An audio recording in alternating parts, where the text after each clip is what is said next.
Hi guys, welcome to Irish Footy Vlogs. Welcome to another First Division review video. We have Daz Hartnett today and myself, as you can see. Daz, we'll start off with Cabinteely and Bray. It finished Cabinteely 0, Bray Wanderers 3. Goals from Joe Doyle, Sam Verdon and Brandon Kavanagh here.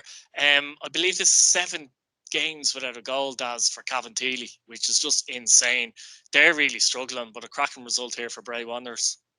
Yeah, look, it's a tale of two stories there for them. Like, Bray doing absolutely brilliant for them, scoring lots of goals, and Cabinteely, no goals in 7. Like, you don't normally see a team having no goals in 7 games. Like, that's 14 goals all season.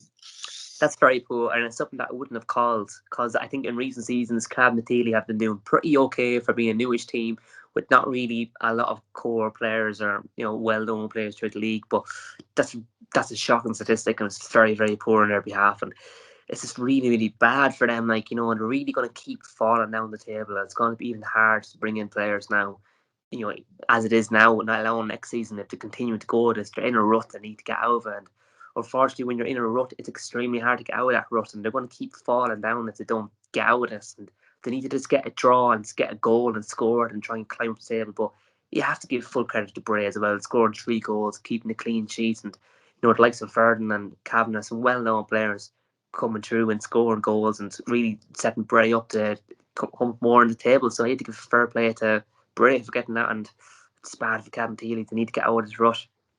Yeah, it's actually funny, Daz, because a few weeks ago, I think they'd gone a goal or a game without scoring a goal. They weren't scoring many goals anyway. But Pat Devlin did come out and publicly say that, they could essentially do with a striker. Does that help, though? No, I just really had. That's saying Pat Devlin, he doesn't have confidence in the players who's there to perform. He could have said something like, we're looking to bring a few more bodies in to help us throughout for the season. It sounds like he's getting a bit annoyed with the team that's not performing to the level he wants to play at, and that they're not obviously not scoring goals. But he could also could be trying a bit of psychology to try and make the play and prove them wrong, and he could be trying to. Pat Devlin is a vastly experienced manager. He's the oldest manager in the 2 leagues. He's been manager the last 20 years, I'd say, or more. He's vastly experienced. He knows the game inside out. He knows what he needs to do, and he's certainly someone I wouldn't be sacking for this kind of a rut, because I don't think I think he's a top manager for a team in Division 1. He will get them over. If he does get a few players in, he can turn it around, and it's important that they do it. But I think Pat Devlin, I really respect him as a manager. He's vastly experienced. He knows what it's about. But coming out and saying that, if I was a Cabinteely player, I'd be feeling kind of pretty bad about that, especially if you're under strikers to that club. You're thinking, hold on to Pat now. I'm trying, but it's a tricky one. I do, yeah. I think you're right. He tried to get a reaction. Unfortunately, it hasn't really worked because 5 or 6 games later and they still haven't scored. So It's just one of those things. But no, he does a lot of great work there, because he's not just manager, he's director as well. So he overall, I think they do very, very well as a club, and I think they've done very well the last few seasons as well. But as you say, they are in a bit of a rush at the moment. Bray, though, I'd give Bray serious credit, because they were beaten 6-0 last week by St. Pat's in the Cup, and to come out after that and to go to Cabinteely or any team in the First Division win 3-0, that's huge respect to their character there as well. Yeah, they will put that away like a 6-0 thumping. It's bad. It's something that will play on you for a while, and it is hard to put behind, no matter who it is, who you're playing, what competition you're in. It's a thumping. Obviously, Pats were in complete control of that game, and it's not something they would have been used to all season, but they put it behind them. They got the results against Cabinteely. They scored 3, kept a clean sheet, and completely turned it around to what it was. So you have to give full credit to them. Excellent character going into that game. It was more or less the same team they played against Cabinteely, which is good to see for their own confidence, for the players and all that. So brilliant for them. Finished Wexford FC 1, Galway United 3. And Galway got a fright in this game, because right in half time, Moylan gave Wexford the lead. But Pádraig Cunningham, Killian Broder, and Shane Doherty with 3 second half goals gave Galway a good win there. Galway are now joined second in the table with Treaty, and there's a bit of a gap. There's actually a 6 points gap ahead of the team in 4th. But I knew this wouldn't be easy for Galway. On the preview show, funnily enough, I went for a draw, and Keano actually went for Wexford to win, to many surprise. But I know they got 3 in the second half, but it's not easy playing Wexford at the moment, which is great from Wexford's point of view as they look to build as well, isn't it? Exactly, but I think something key, as you said there, is looking to build, and something that we touched on about a month or 2 ago is they keep bringing in loan players, they keep bringing in young players, and they keep bringing in players that just won't be there next season. It's impossible to build a team for the future if you're going to keep going with that kind of model. Excellent to get results, excellent to have individual performers like Milan, but he's going to be coming back to Bows, a better player for us, and we're going to probably hold on to him or play him or loan him up to better opposition than next season. But Wexford, they probably need to change their model if they want to progress as a club, which I don't think it's going to happen for a long time yet. They are amateur status with a few players just paid kind of expenses, so it's very hard to build on that. So you can't ever be too critical of Wexford. It's great to have them in the league to do some fantastic work down there.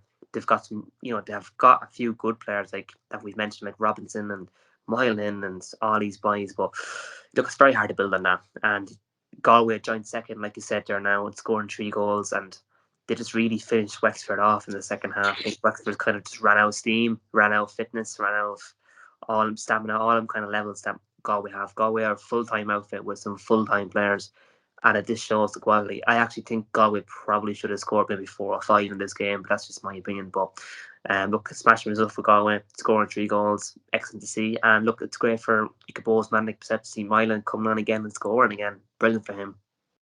Yeah, I think a team like Wexford, though, they have to build over the course of 4 or 5 years and do it steadily as opposed to other teams. Because I think they're the type of club, if for some reason they did put investment in, it could collapse and then the club is ruined and they're out of the league. So people have to take that in consideration. Put Cabinteely in that boat as well, as such, that having clubs in the league by itself actually is a success itself. I'm not saying they shouldn't have ambition, but what I'm saying is their ambition should be more long-term compared to maybe other clubs. Absolutely, definitely. You're 100% right. We've seen clubs in recent times collapse and go out of the league because of investment, then lack of funds, then little fans. Even looking at a very recent example, when Bray were in Europe, they were only getting 600 fans at a match, which is terrible. When Bray were in Europe, they only get 100 fans at a match. Like, that's shocking. That's very, very bad. Like, hopefully that's changed. I know we're in Corona now, but that has changed. But that pull investment for them, and that could have ruined the club. Let's be real, but it could have ruined the club. They could have spiraled the whole way down and actually went out of existence. We've seen clubs go out of existence when they got investment. We've seen what happened at Athlone when they got investment, and it just really went bad. But you're so right. You can't just jump in with loads of money, but a little fan base come up and it make cost more to run the club than you make. That's not a sustainable model for anything. Take football out of it. If there's business, you're not going to put in more every season than you're going to make. It's not going to happen. You're going to go close, and a club can't go that way. They're going to have to take time to build up. It's great to have them in the league. I would never want any team to go out of the league. It's excellent to have them there. Club out of Dublin. And look, they're a great platform for a club in Dublin to send players to on loan. They will play. They'll try and play the right way, and they will get game time. So it's great experience for players. And we could get the odd gem here and there that might make memories for them, might get them points and push them up the league. So, yeah, it works all the way around like that. Yeah, 100%, absolutely. You finished Cork City 1, UCD 1 at Turner's Cross. Keane Murphy 49, a free kick from Jack Keeney in the second half. Cork had an amazing win last week, didn't they, in the cup, that 3-2 win. But they did play quite well in this game as well against a good UCD side. So I think ultimately both teams will be reasonably happy with a draw. You'd argue maybe UCD won't be because they've lost ground in Galway and Treaty, but on merit of the game, a draw I think was probably a fair result from what I could see in the highlight package. Yeah, I agree, but I do think UCD will probably be feeling like it's a loss because they'll be wanting to go to Cork and get a win because where Cork are in the league. But recently, Cork's been playing well. They've been scoring goals and they've been changing how they've been playing a little bit. And I think they are climbing slightly up the table. They are playing a bit better, which is great to see improvement for them all around because they really shouldn't be where they are. Only recently, I think it was 3 or 4 seasons ago, Bows had just bet them in the league and they were on a win of 16 wins or like without a loss. I think it was 16 without a loss, and they're top of the league in the Premier League. Look at where they are now is a massive, massive change, and this shows it can happen to any club. It shows it can. So that kind of comes back to my Wexford point a little bit. I know Cork are a bigger club, but it just you have to build sustainability in this league. Otherwise, you could be marooned for a few seasons in the first division very quickly. Like if you look where Cork are now, from going from there, like joined first without loss in 16 to be at the bottom more or less of Division 1. It's shocking. It's terrible for the fans. I feel for them, but look, you'd actually laugh if someone said that to you that in 2021 they'd be 9th in the first division.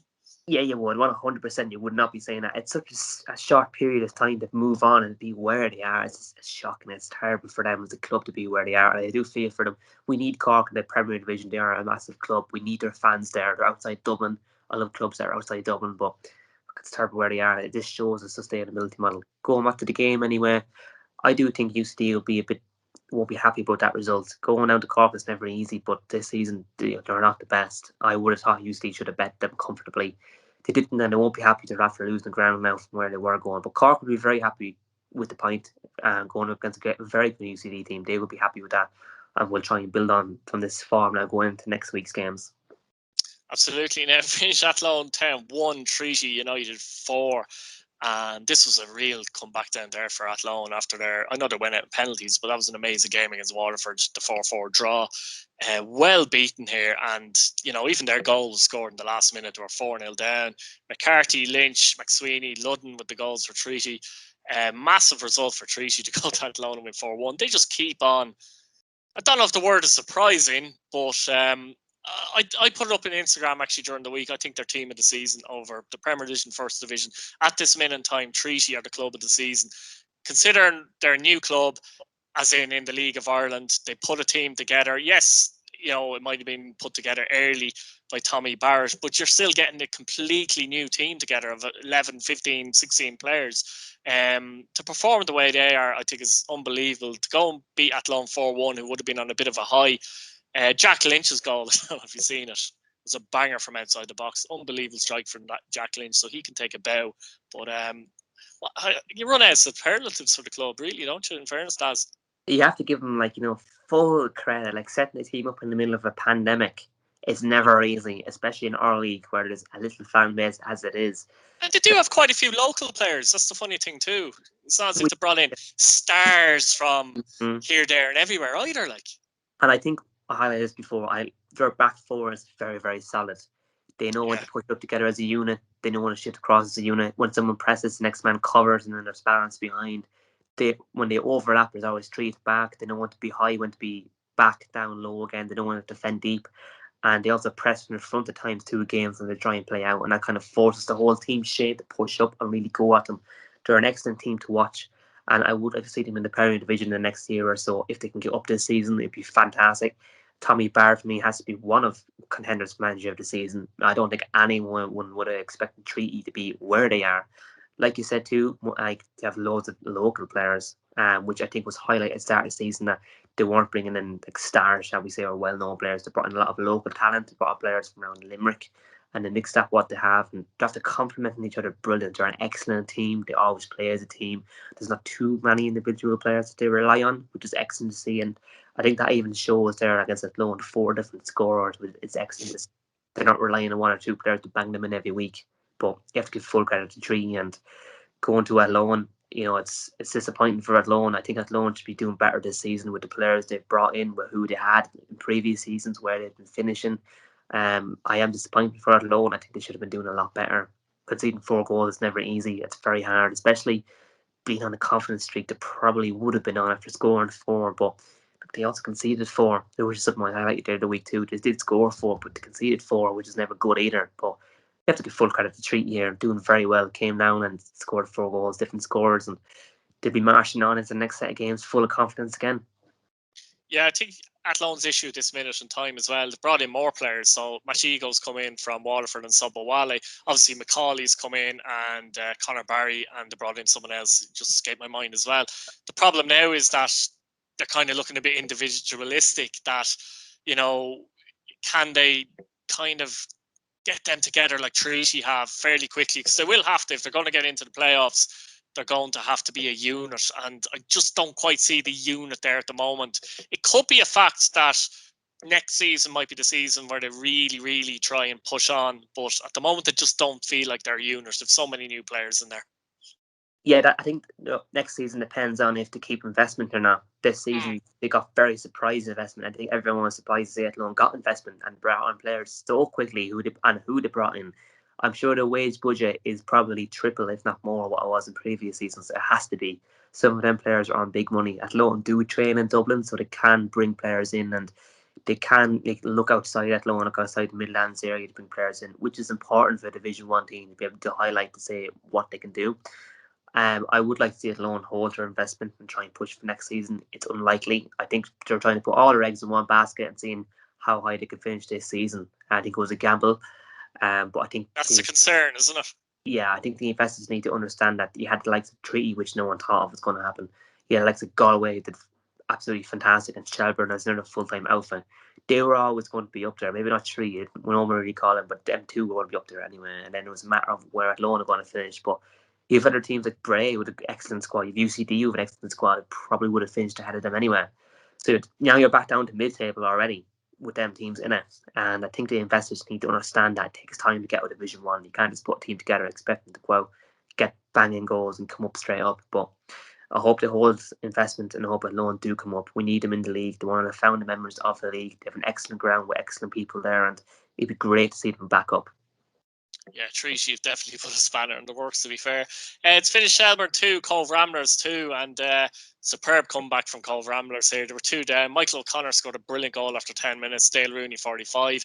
Daniel O'Connell and Nathan O'Connell scored for Cove, and I've forgotten which one got the brilliant goal, to be honest with you. But one of them got the brilliant goal. I'm sure Cove fans can tell me. I've apologised for that. I've completely forgotten. But they'll be delighted to come from 2 down against a team like Shelbourne and get a 2-2 draw. It's a superb result for Cove, isn't it? Definitely, you have to give credit to the management team that's coming in, standing in now. The partners, Stewie Ashton and Decky Coleman. So they'll be absolutely delighted getting one over Shelbourne, who are at the top of the table in this division right now. We're a full-time outfit coming down to Cove, thinking they probably could come down there and get a handy win.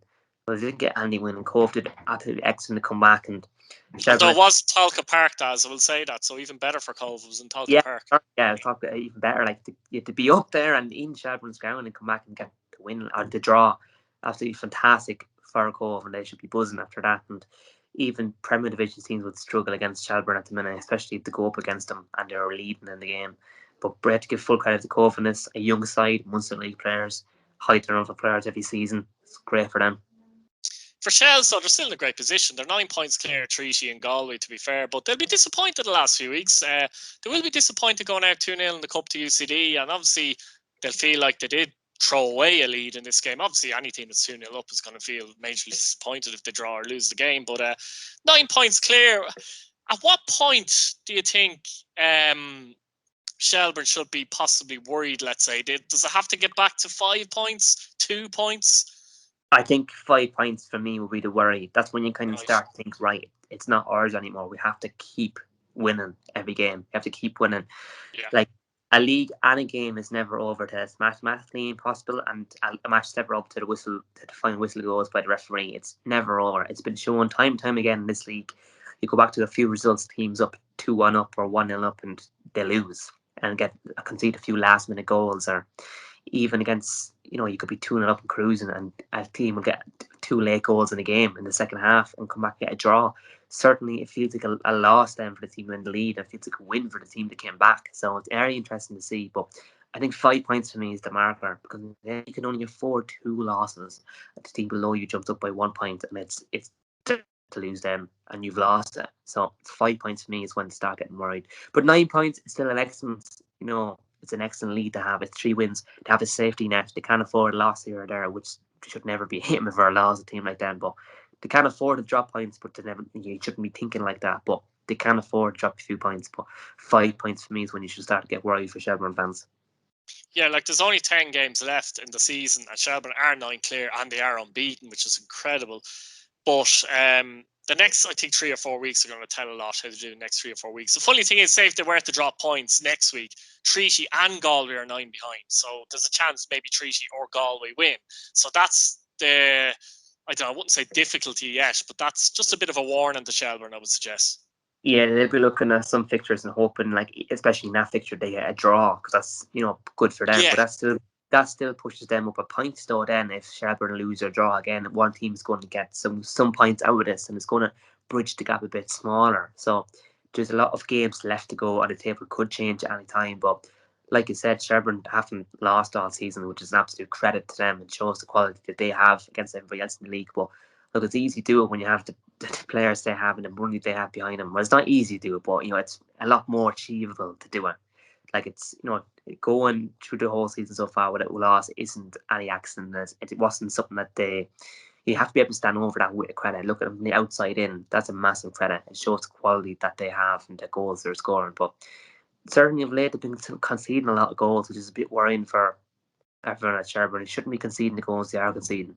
especially against Cove Ramblers. No disrespect to them, but they shouldn't be conceding 2 late goals to them. They should have been able to shut up shop and see the win out, if anything, which is very disappointing for Shelbourne. Yeah, I think Morris and Reynolds will be disappointed with that. Look, Daz, thanks for coming on. Brilliant stuff. Guys, like the video, subscribe if you're new, and hit your bell notification button so you don't miss a video. Excellent stuff, Daz. Fair play. Cheers, Keith.